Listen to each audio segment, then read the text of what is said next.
The face of the British countryside has changed dramatically at the hand of man over the last 3,000 years.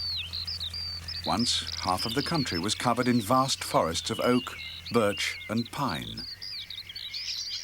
One small group of birds evolved as specialist feeders on this wealth of seeds and nuts. Today they continue to thrive in our modern fields, hedgerows and last remnants of woodland. They are the finches, and each is perfectly adapted to deal with a particular type of food. The goldfinch and the siskin have fine, pointed beaks for nipping out thistle seeds. The greenfinch has a thicker beak for dealing with larger seeds like those found in hips and even ripe sunflower heads.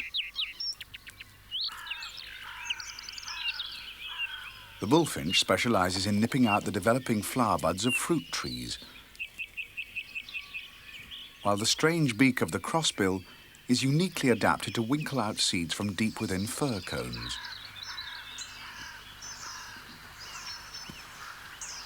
But for sheer size and strength, nothing compares with the beak of the Hawfinch.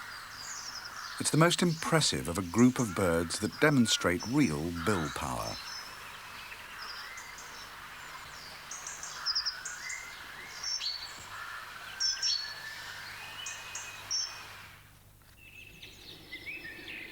There are just 10 species of finch that regularly occur and breed in the British Isles. In the spring, one of the most brightly coloured creates havoc in our gardens and orchards.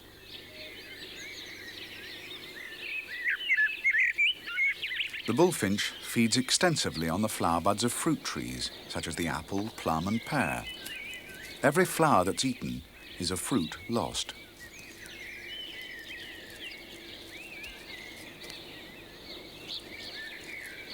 The female bullfinch, although less brightly coloured, is just as destructive as her mate. Between them, they can strip a tree bare at a rate of 1 bud every second.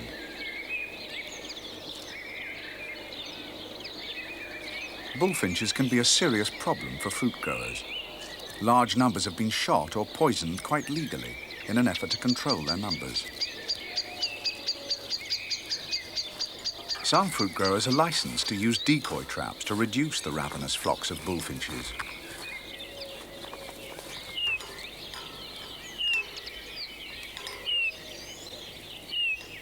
A tame male finch sings inside the cage in order to lure others of its kind inside the trap.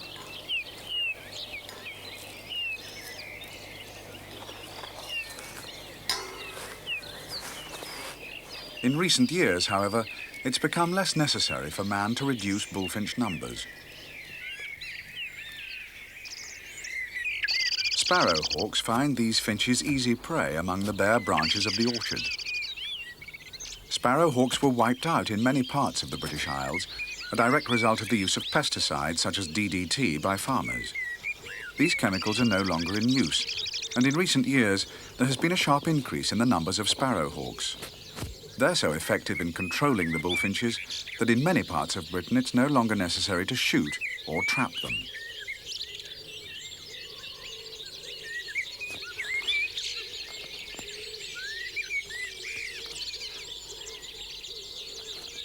Many finches were trapped for a different reason. Their bright colours and tuneful song made finches, especially linnets, popular cage birds in Victorian times. Linnet Terrace in Chatteris, Cambridgeshire, was built on the proceeds of selling the birds for a penny each.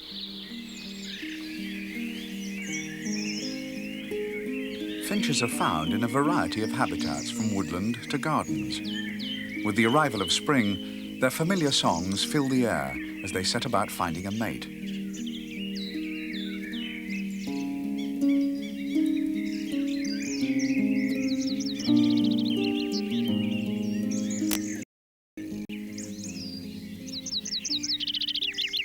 A male chaffinch sings from the top of a spruce tree. Nearby, a female responds.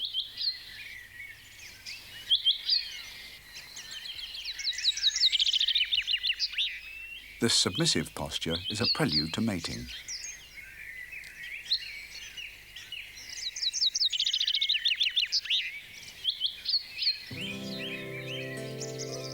The female collects more.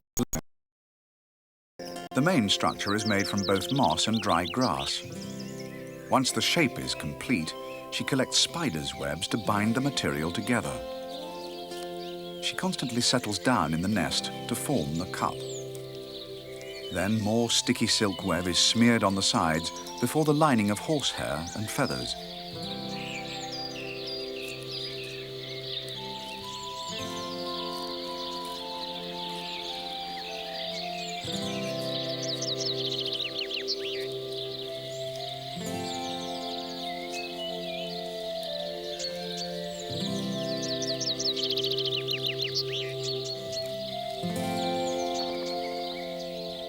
Her eggs will hatch in about 2 weeks' time.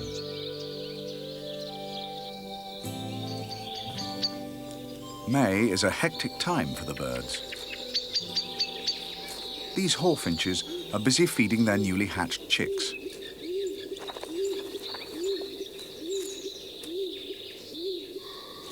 These secretive birds, like chaffinches, feed their young on a diet of insects, even though the adults themselves feed mainly on seeds. This high-protein diet speeds up the growth of the chicks, means more frequent visits to the nests. The female does take time out to brood her offspring.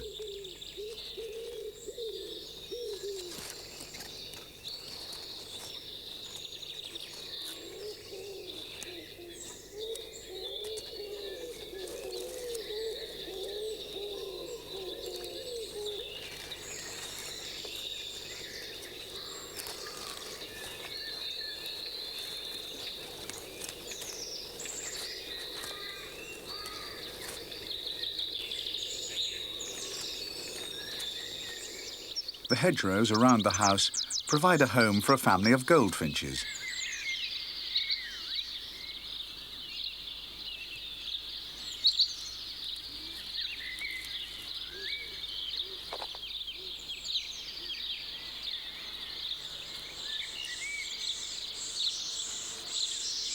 The goldfinch collects seeds in its crop, then regurgitates them for its chicks. As they don't need to visit their nest so often, adult goldfinches can search a wider area for food.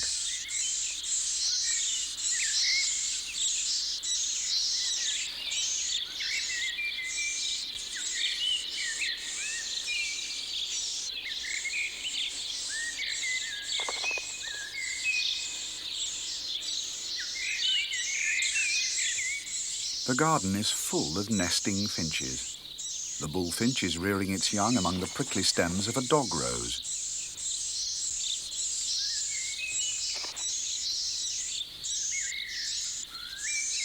The greenfinch in the evergreen foliage of a Leylandii. It's a particularly messy nest. The adults make little effort to keep it clean. The gardens provide everything the birds need.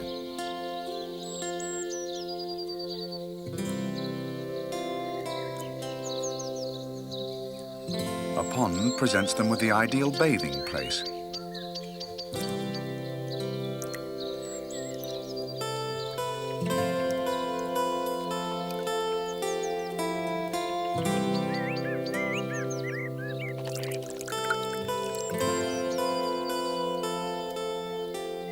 Spending so much time in an untidy nest, the greenfinches need to bathe regularly.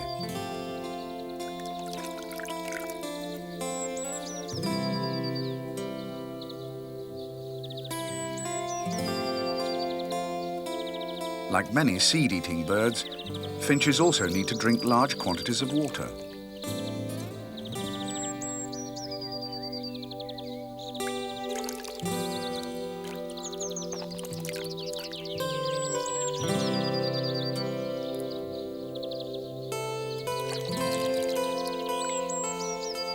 A cock chaffinch watches, waiting for its chance to drink.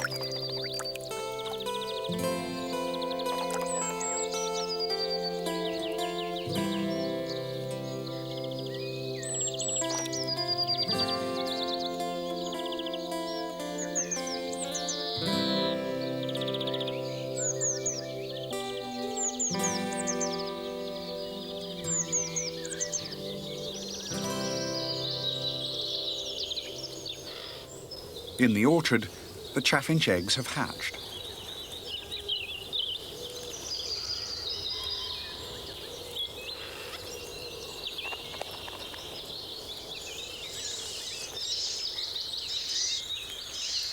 The female feeds her chicks amid the developing pairs.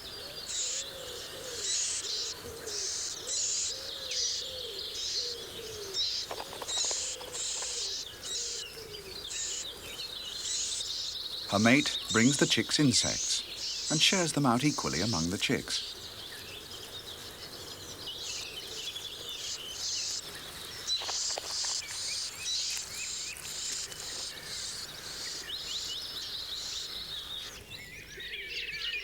The open fields, gardens and leafy lanes are a rich hunting ground for insect prey. The chicks grow rapidly, and in about 2 weeks they'll be ready to leave the nest. But these young chaffinches have a rather strange parent.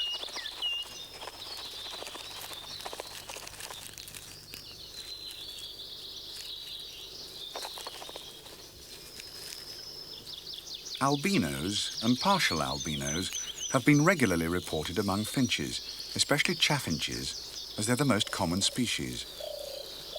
The chicks themselves are coloured normally, but their father's strange colour mutation could reappear in some future generation.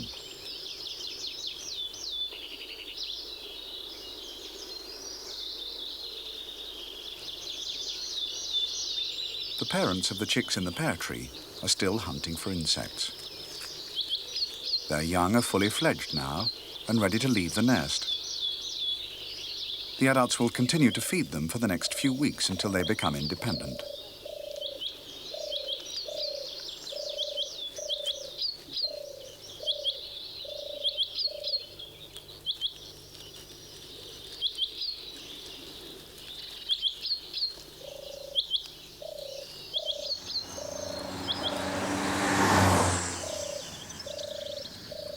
Britain's roadside verges provide a rich source of food for seed-eating birds. In summer, goldfinches tease out the seeds of the thistle with their pointed beaks. They're adapted precisely for this purpose.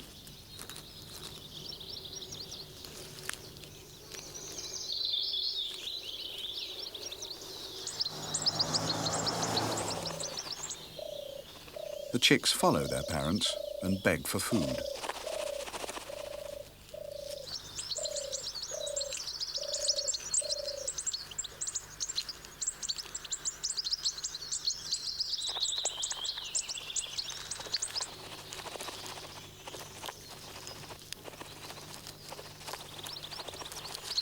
Although the adult finch feeds its chick, it is at the same time showing its offspring just how it should be using that very special beak.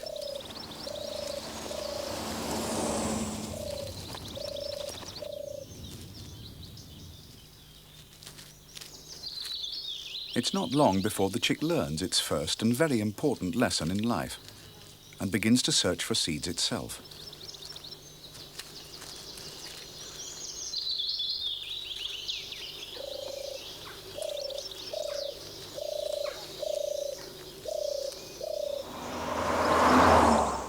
Roadside verges, if left alone, provide a valuable habitat for birds, insects and small mammals. But all too often they are mown or sprayed with weed killer to keep them looking tidy and prevent them getting too overgrown. As well as the plants, many insects are killed, and the birds lose a valuable food source. Flailing hedgerows in summer can prove even more disastrous to the finches and other birds. Many may have begun their second brood of the season. The nests and their contents are completely destroyed.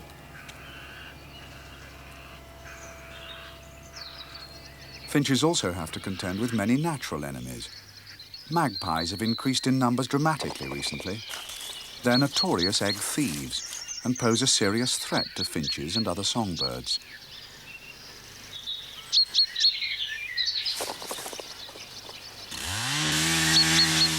The destruction of our hedgerows is a great loss for birds and other animals. The hedgerows are removed to make bigger, more economical fields, but they provide the birds with a nesting place, food source, and other dangers.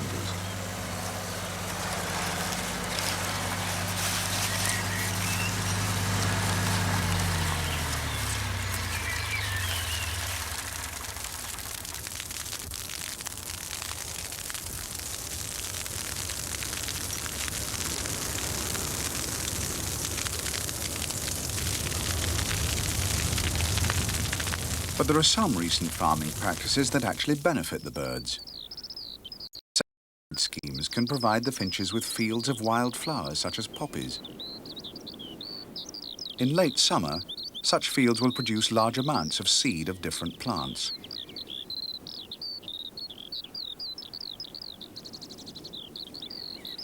Sunflowers are being grown more frequently as a source of vegetable oil. They also provide a welcome addition to the diet of birds such as the greenfinch. The specialised design of the bird's beak enables it to crack the seeds open with ease. They hang over the top of the flower and pull the seeds out one by one.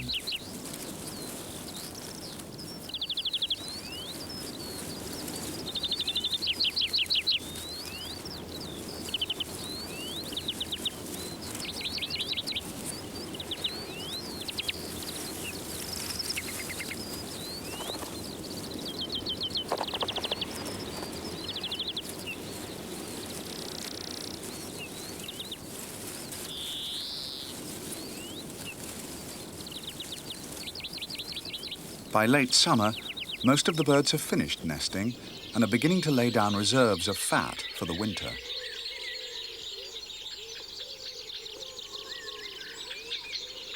The Hawfinch has the largest and most powerful beak of the finch family. Here it's feeding on cherry stones that it cracks open to reach the nut inside with surprising ease. That beak, that looks as though it's made of stainless steel, exacts a force of over 60 pounds per square inch. The bird manoeuvres the stone to locate the weakest spot and then, crunch, it's open.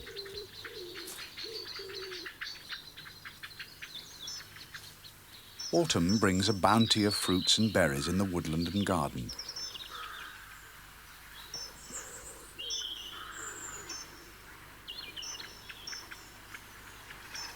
A greenfinch, adept at opening sunflower seeds, now tears open a rose hip.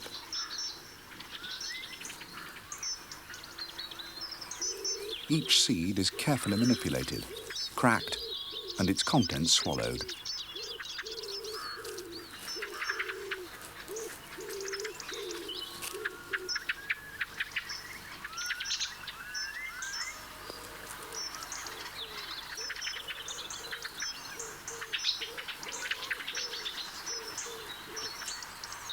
Many gardens also provide a more artificial food source, but it wasn't until the 1960s that the first siskin was reported to have learnt to feed from this type of peanut holder.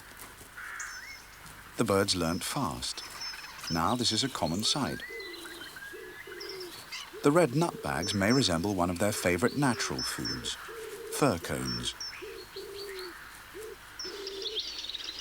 There is one finch, though, that is in a class of its own when it comes to extracting seeds from a fir cone. These fine stands of Scots pine are its favourite habitat.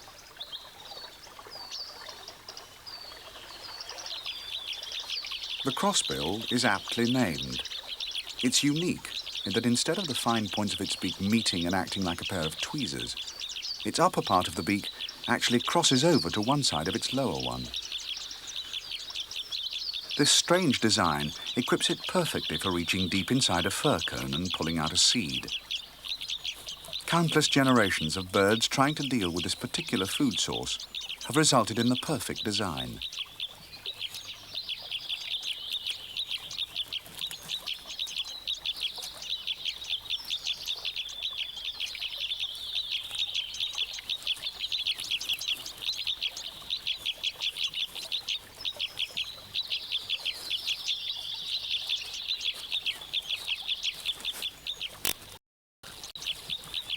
Curiously, the chick hatches with a perfectly normally shaped beak. The crossbill doesn't develop until they've left the nest.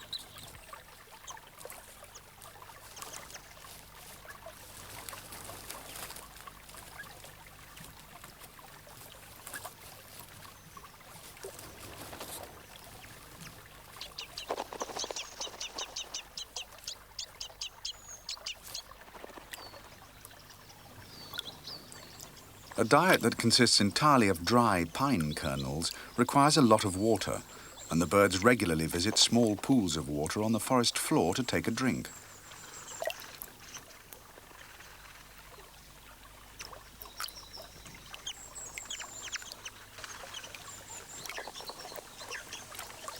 The crossbills have sacrificed a varied diet and are now adapted for only one specific seed. But it's a food source that's available to them all year round. As autumn gives way to winter, many species of bird have to fly south in order to find enough to eat.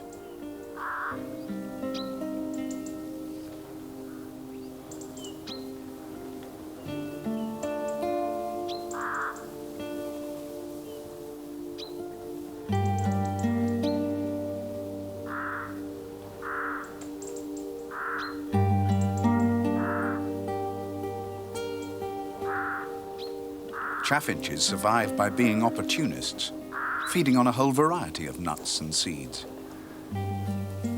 The goldfinch relies on those plants whose heads stick out well above the snow. Teasels contain many seeds, but it takes the long, fine beak of the goldfinch to reach them.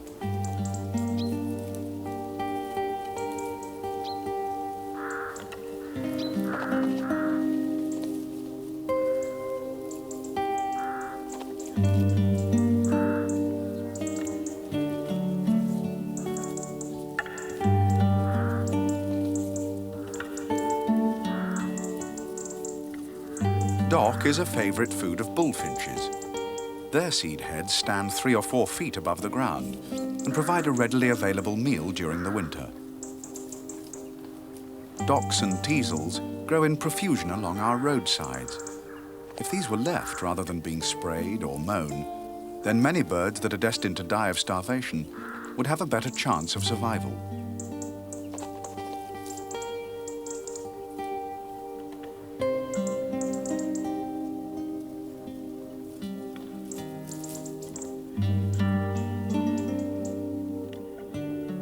We can all help as individuals.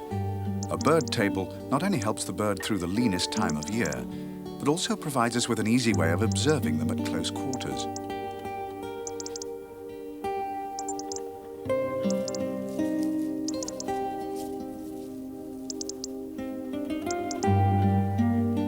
Garden residents and winter migrants, including bramblings from Scandinavia, are attracted to a well-stocked table.